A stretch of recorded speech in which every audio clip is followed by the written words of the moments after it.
bumalik po ang Deped Hour para sa ating panel discussion segment. Muli ay kasama po natin ang mga bagong talagang guro sa ating division. Ayan, kanina Fred naputol yung mga questions natin sa kanila. Ituloy mo nga, Fred.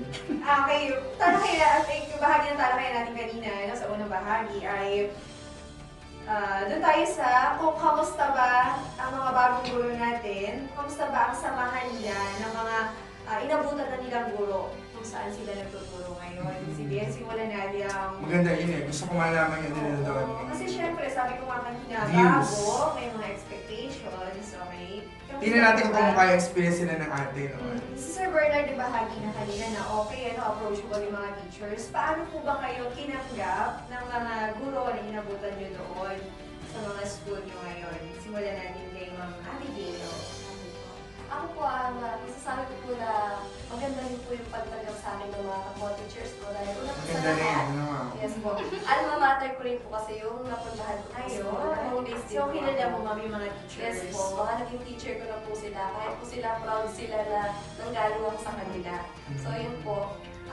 Hindi rin naman po ako nahihirapan sa mga reports, sa mga paperwork kasi po talagang kahit po yung pinalitan po pong teacher na si Ma'am Queenie, hello po, talagang binigay niya po sa akin copy na lahat ng kanita sa kinder, yung mga lesson plan, mga libro ng guide. Talagang hindi po ako masyadong na problema nung nagsisimula po ako.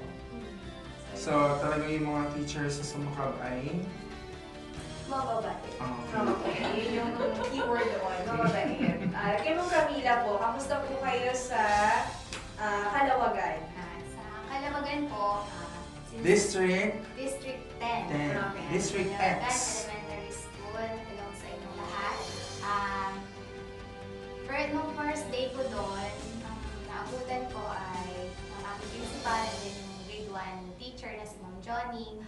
Siya yung una nagsabi sa akin na huwag kang mag-alala, nakasuporta ako sa'yo, nakasuporta kaming lahat sa'yo dito. So, yun po, sa ganong way o sa ganong pagkakataon, mas naipalagay ko yung loob ko sa kanila na kahit na first time ko sa public ay meron ka palang mga co-teachers na makakaagapay dun sa work mo din, na hindi ka lang mag-isa na sasagwan. So, yun po. And then, Marami silang sagwan. yes, marami kami sagawan. So, yun po, maganda yung pakikitungo nila kapag pagka may kailangan, syempre, ako yung una mag-a-approach, sila yung mga nanay, ang halos naging parang nanay ko doon si Ma'am Nora, tsaka si Ma'am, ang naging ate naman si Ma'am Juliet. So, yun po. Kahirap naman kasi, halimbawa, friend, hindi mo lang alam, magmamagaling ka pa, alam ko to, alam ko to. Tapos, insan, bago ka lang, ayun naman yung masakit doon eh. Oo, tapos sabi nga pag naikamali ito, Ouch ka. So, Ma'am Camila, solid naman. I mean, lahat ba?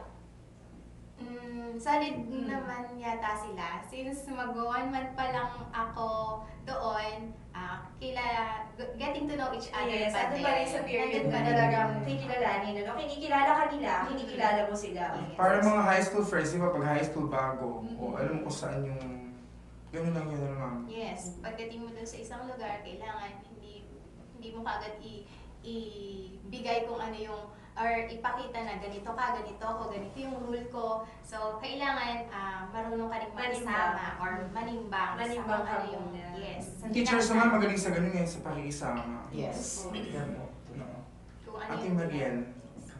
Okay, siguro masasabi ko po na talagang napakaswerte ko po at napunta ako sa District 8 po. Hello kay Sir Eric po. Napakabay Sir Eric. Tama kayo, di ba? Po, Sir Eric, salamat po sa pagtanggap po sa akin sa District 8. Ganoon din po kay Dr. Raquel Wong, sa aming principal po. Hello ma'am. Talaga pong welcome na welcome po kami doon, mga bagong teachers, at napaka-approachable po ng aming principal. At ganoon din po yung mga kasamahan namin. So, kahit po maliit lang po yung school namin, pero solid po. Masasabi ko po talagang solid yung samahan namin kasi sa maikling panahon po na nandun ako, so halos 1 month. 1 month po. Kumbaga naramdaman mo, Ate Mariel, na Yes. I am belong. Yes po. I belong to this I family. belong kasi may room ako doon. Hindi po. Saan mo ba naman? Hindi po kasi meron kasing syempre po sa ibang school wala pong kulang po tayo ng classroom, di ba? So, Kaya nagro-room nun. hindi po. So, yun po. masasabi ko talaga na napakaswerte ko at doon din po napunta ako ng Section 1 at yung grade na gusto ko rin po napuntahan ko. So hindi naman din po ako namili, so yung kung ano lang din po yung binigay sa akin. So kahit saan naman po ako, ready naman po akong mag-handle ng kahit anong grade po. So, Dapat kasi ang guru ay Yes po. jack of all trades. Yes. So yun po, masasabi ko talaga na welcome po kami dun sa District 8. Opo. Elementary school naman po, elementary teachers po lahat, ano? So, barangay elementary school. Yes po. Yes po. Hindi ganun kalaki yung populasyon, tama po ba? Yes. Hindi sila Okay, central. hindi ganun kalaki yung bilang ng guro. Yes, Tama yes. po. Yes. Okay, actually, Sir Cesar, kaya nilinaw ko, no? Mhm. Kasi nabanggit nila na solid talaga yung samahan. Well, actually, isa yun sa mga advantage kapag ikaw ay napasama sa community na kung saan malit lang talaga. Wala Kasi- ako. Kumbaga parang nawawala ng choice. Ganun ba, friend? Hindi naman sa ano? walang choice. Okay. Pag kasi talagang kasi kung kayo lang, nakikilala niyo talaga yung isa't isa. May time, may oras, di ba? Unlike dun sa, yun naman yung disadvantage sa iba. Kapag masyado kayo marami, natatapos yung maghapon, hindi mo man lang nakamusta yung isang kasamahan mo na, ay kasama Kumbaga, ka kasi ba dito? kasi Parang nila yung ganun, magkakagrupo ano? dun lang. Oo, minsan sa big school. Ay, dito ka rin pala. Isang buwan na kayo nandun. Kaya nga sa amin, nakikita-kita kami pag kami meeting. Okay. Kasi madami din kami sa Madami school. kayo sa kalimangan, ano po? kami kumakain. Ayun. Oo, family talaga, sir. Family, Kapag kami- yes. Mm. Yun po. Kasi ako, sabi ko nga, si Ma'am Mariel ay kasama ko sa District 8. No? Maliit lang yung mga schools natin dyan. Pero masaya tayo. Yes. Masaya, actually. Tsaka, friend, iba kasi yung mga bata, tsaka iba yung mga, sabi nila, daw, gano'n. Hindi, iba rin yung mga tao din sa mga ganong area, sa mga sinasabi ng medyo bukid. Remote. Ayun, gano'n. Kumbaga, pag meron nga daw mga inaning mga okra, ganyan, oo, ganun daw. Ma'am, gusto mo ng Na-experience talong? Mm-mm. Na-experience ko na po, ma. May Oh, nagbigay tingnan sa mo. amin ng mais. Kahit hindi mo naman hinihingi, Yes. talagang Yes. dadalan ka ng bata. At Yung mga rewards, friend, na hindi natin na-expect na ang sarap sa puso. Yes. Yes po. Ramdam na ramdam mo talagang minamahal ka nila. Mm-mm. Ayun. Mahirap na ano, kumbaga yung pagiging guru kasi hindi ka lang isang guru sa paaralan sa classroom mo eh. Kailangan talaga a living testament of morality. Isa yun sa mga dapat na ibinibigay na best example ng mga teachers sa mga bata. Kumbaga, ang gusto ko lang ma-release sa inyo, ano may views ninyo about doon sa kung paano kayo titingalain or nahahangaan ng inyong mga mag-aaral. Ano yung mga ginagawa niyong mga best practices so far na alam niyo sa palagay niyo ay nakatutulong sa kanila, Ma'am Camila. Ako po siguro yung yung nawawala na kasi sa atin yung pagmamano at saka yung pagsasabi ng po at opo. Ay, sa amin nagmamano lagi. Yes. Yung Sa mga inyo ba, bata. friend? Sa amin, nagmamano din yung mga bata. Pero hindi nga lahat. So yun yung siguro isa sa matatandaan nila sa'yo. At the same time, hindi ka lang naman doon sa mga bata makikisama. Gawin din doon sa community, Yes. sa mga Parents. parents. Kasi sila yung magiging ka-partner mo inside the school. Hindi lang yung mga kako-teachers mo, hindi lang yung principal, kundi yung mga magulang ng mga estudyante mo. So, bukod pa doon, siguro mas lalo kanilang matatandaan kung magtuturo ka ng hindi lang basta itinuro yung lesson. At the same time, sabi nga ng professor ko dun, nung college ako, kapag nagturo ka ng bata, you should teach with the heart. Ibigay mo yung Yes. puso mo sa kanila. Ako lagi kong sagot yung friend eh, you should teach with the heart. Yes. Laging ganun. Totoo naman yun. Oo. Di ba may friend, di ba may kaya, you have to teach to live or live to teach. Yes. Ikaw, Sir Bernard, ano ka doon? Do you live to teach or do you teach to To live? live. Both.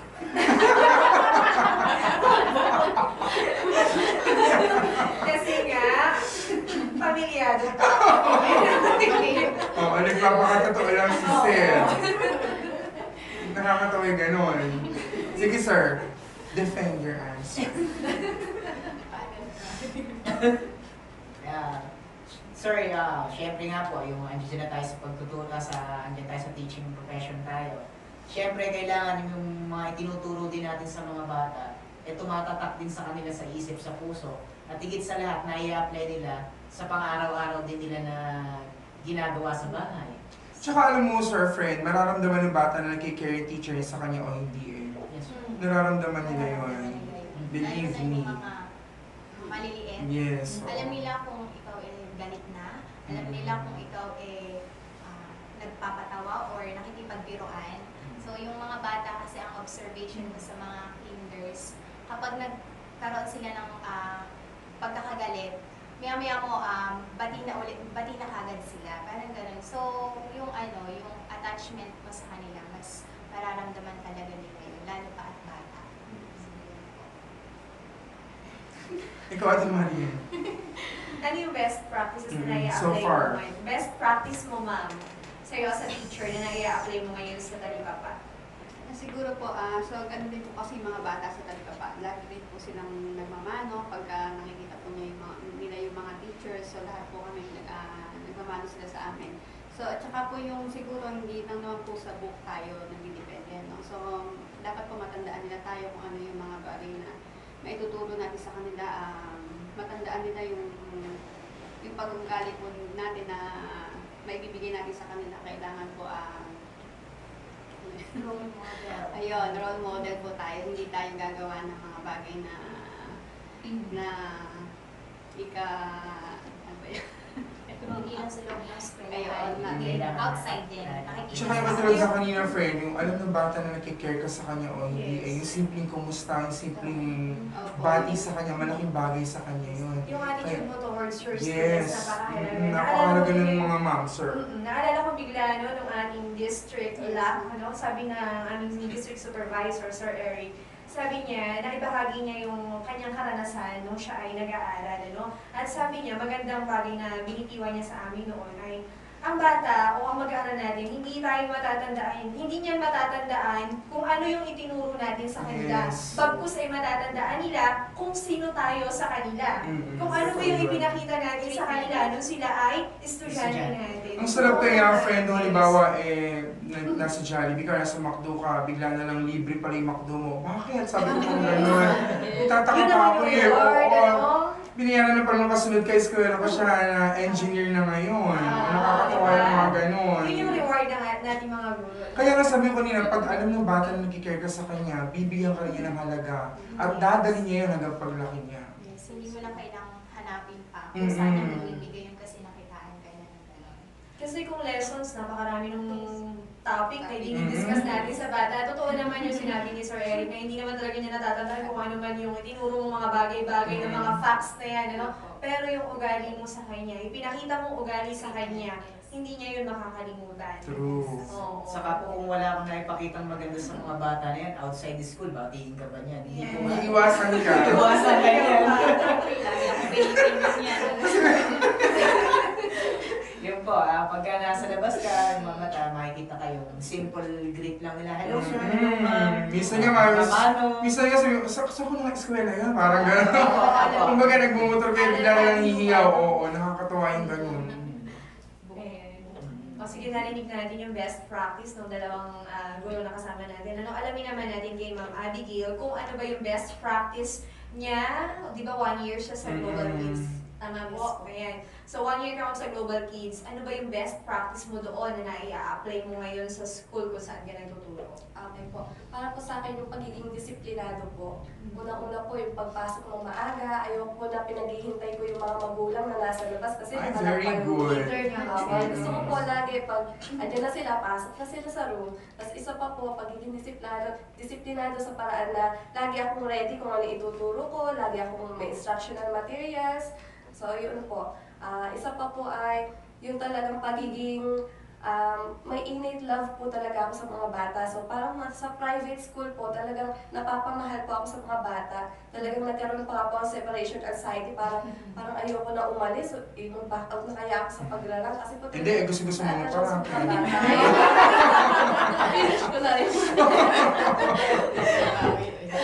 Yun yung naging challenge ko sa kanya. Sige nga mamaya kung may oras pa tayo, alamin natin yung naging challenges naman nung kanilang ranking. Sige, magpatuloy tayo. Sir Bernard, ano yung best practice mo ngayon sa school mo? Actually po, araw-araw po may best practices kaming ginagawa sa school Wow. namin. Sige, sir, share Okay, kayo na, us. sir.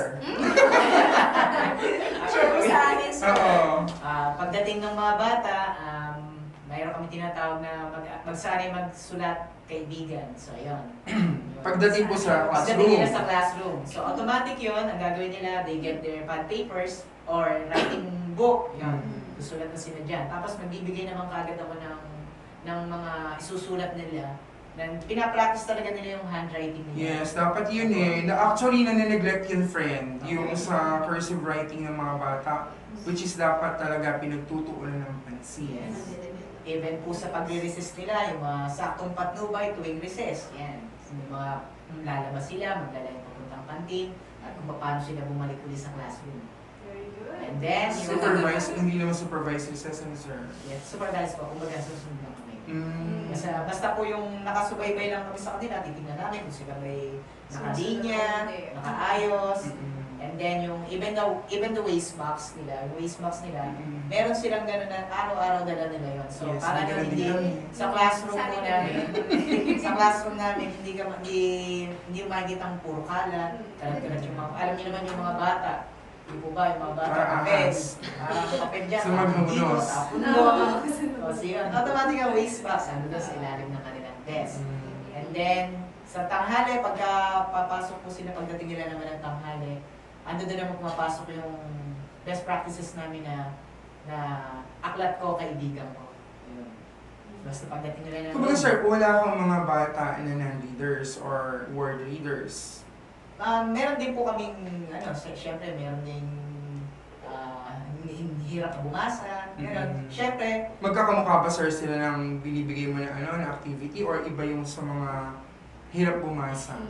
sa mga po, yung binibigyan ko ng time, yung mga hirap bumasa bago Ayun, yan. dapat yun. Syempre sir. po, meron po kailangan namin na remedial teaching yung bata.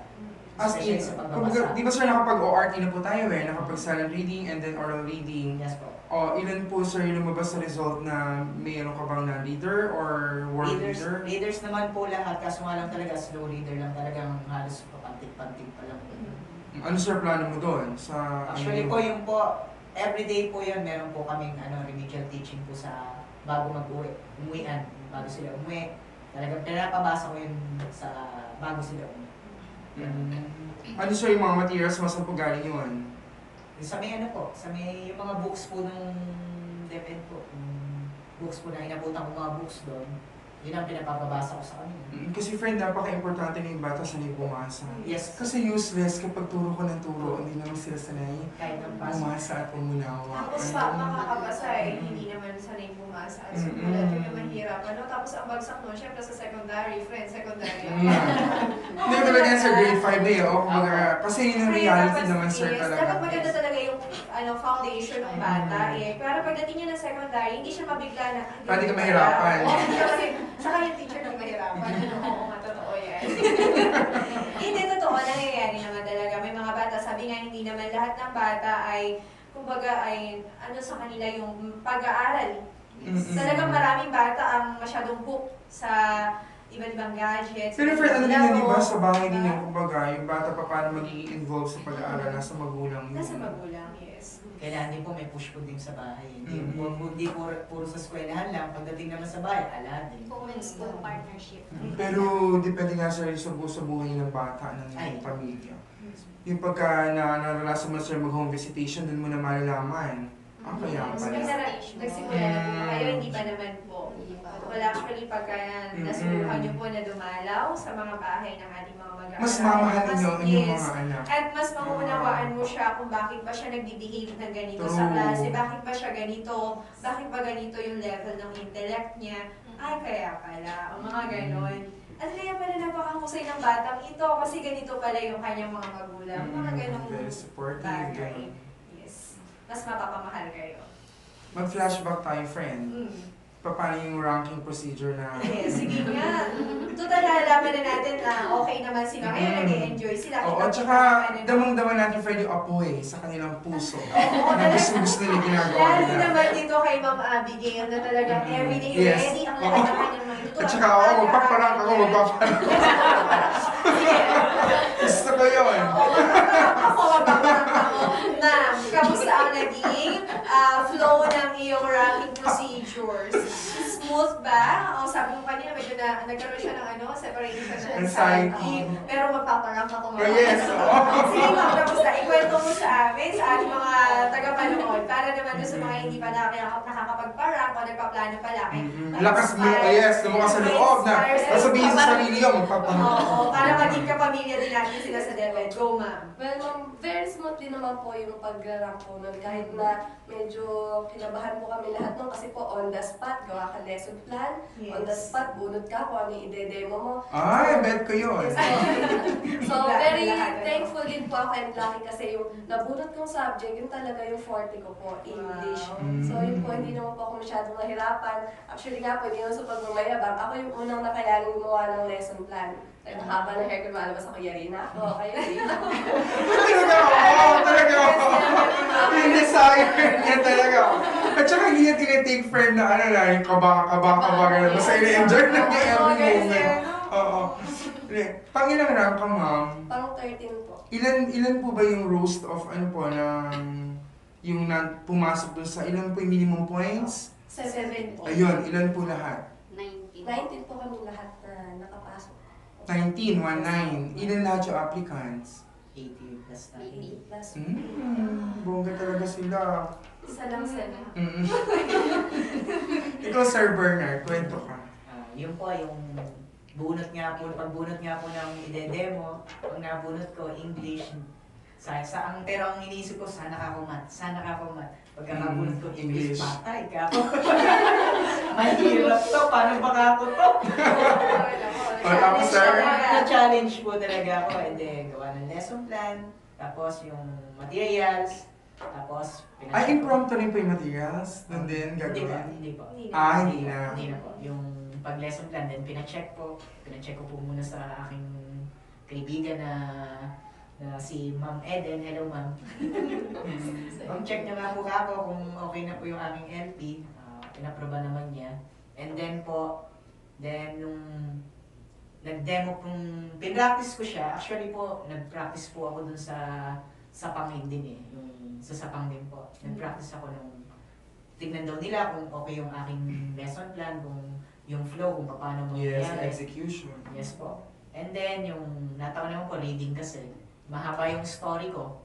So, mahirap. Tapos, mahirap yung malalalim pa yung English. Kaya on the spot din po na yun, pinalitan ko din po yun ng bagong Selection. story na mas maliit. Mm-hmm. Yung po, talagang puyat. Talagang gawa. On the spot na yun, gawa. Kinabukasan, demo na po. Yun. Talagang mahirap. Pero, Nakasurvive. oo. Wala nang ibang naging obstacle, sir. Yun nga po, yung nung interview namin, on the spot po din po yung interview namin, hindi ko alam kung paano ba kami mga itatanong dito. So, nakakakaba dahil Sample question nga, sir, yung hindi mo malilimot na tanong. yung ano po, bakit ka lumipat din sa yung question kanina. Nasagot ko na ba, sir? And then yung paano po ang gagawin kung if ever na meron pa kayong case na bata na special child na bata, ganyan. Situational. po question. And then, Ma'am Camila. Sige, sir. Si Ma'am Camila po. Sa akin po, well-informed naman po kami sa district namin, kaya nakapag-prepare ahead of time ng mga lesson plan, materials, Ay, alam niyo na agad? Sila hindi nila alam? Sa kinder po kasi tawag dito. Iba po ba yung kinder? Kami ang pinamimili ng aming topic. Topic. Yes po, unlike sa mga elementary po yung high school. So, well prepared ka, ma'am, nung Hindi, bongga-bongga mami yung ano na. Pipiliin mo na topic. Yes. Yes, oo. at saka, yun, may mga nakatuwang ka ng mga mga kaibigan mo na ganito yung dapat gawin, ganito yung pwede mong ilagay, i-revise mo na lang yung ganito. So, yun, mas napadali po. How about other things, ma'am? Bukod doon sa lesson planning and demonstration teaching, sa pag-ayos mo ng papers mo, ng mga certificates, and etc. Yun, medyo mahirap kasi, syempre, kailangan financial mag-ano ka din. Kailangan mamumuhunan ka muna. Hiram dito, hiram dyan, para lang makaalpas ka dun sa Importante Alam mo, ibabalik yung nila ako. Yes! Malapit na yun. Hindi, na-ibalik kasi ba, hindi pa ako Malapit si na. Ma'am. Makabukas na sa kanila. So, yun lang Big naman. time na si Ma'am bukas. Tsaka yung puyat din. Ate Maria, mabilis na lang at tulong na tayo sa Okay, oras. sige. Masasabi ko siguro as para sa akin na medyo mahirap kasi nung time na yun nasa private po ako so wala kaming time. So nagpapaalam lang po kami sa namin sa principal. So yun naman po nakasurvive naman sa lahat na sa lesson planning din po on the spot din po kami and then the other day sa interview naman po okay naman. Okay naman po yung flow ng interview. So ayun po. Nakaraos na. And Ayan, friend, yan ating naging chikahan.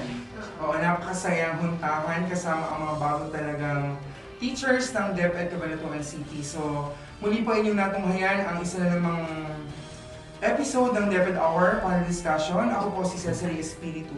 At sa pangalan po ng ating East Coast Division Superintendent Dr. Roland Mirazon at sa pangunguna po ng ating Supervisor sa ICT and Media, Sir Den Agustin, ako po si Eloise Joy Domingo. Sa likod po ng ating camera nandiyan si Sir Nathan Gabigo.